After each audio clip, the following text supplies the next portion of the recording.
Trevor Paglen's series of the NSA and other intelligence agencies constitute images of spaces that we rarely, if ever, see, although obviously they have tremendous import. I thought Paglen's position was very playful.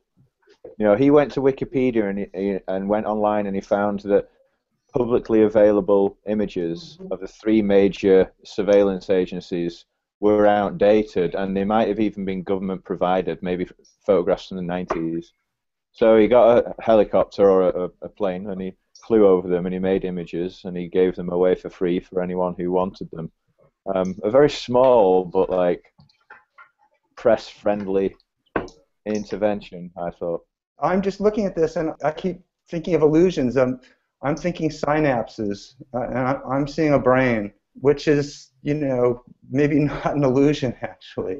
There's just a scale and size of the surveillance apparatus, but I think it's also something that there's a selective way of releasing images in a very propaganda style, in the basically like psychological warfare, if you will, that it has a certain shock and awe value as well. We live in such an image-driven world, and all these conflicts, they all deal with images, but it's always about invisibility, but visible invisibility. So the propaganda aspect always kicks in, and all sides do that. The terrorists do that, and the NSA does it. And I would argue that these services like NSA or CIA, they are very happy with the leaks, because these leaks just scratch the surface, and we all seem to be in awe about what else might there be. It is that sense that we're just scratching at the surface.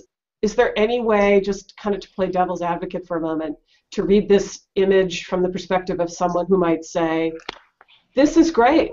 The U.S. government is working day and night. Look at all those lights on in the building. This is the hub of activity that's going to protect people around the world. I mean, one of the things I find really interesting about Paglen's project is produced to essentially say, hey, look what's right here. They don't really want us to know they're here, but they're right here, and I can fly over in a helicopter. Is there a way to read this image in more than one way in terms of the question of the value of surveillance, maybe?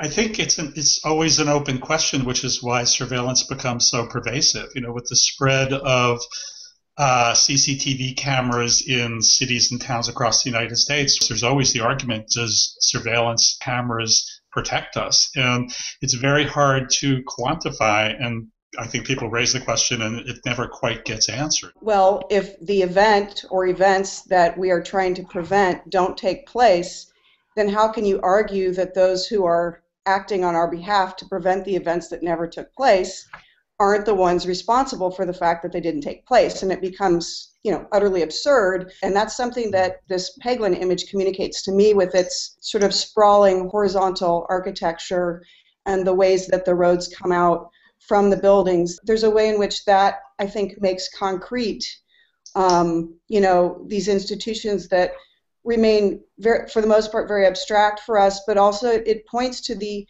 immense, and I would argue obscene, amounts of resources, right, that go to this work of prevention, where the ends always seem to justify the means.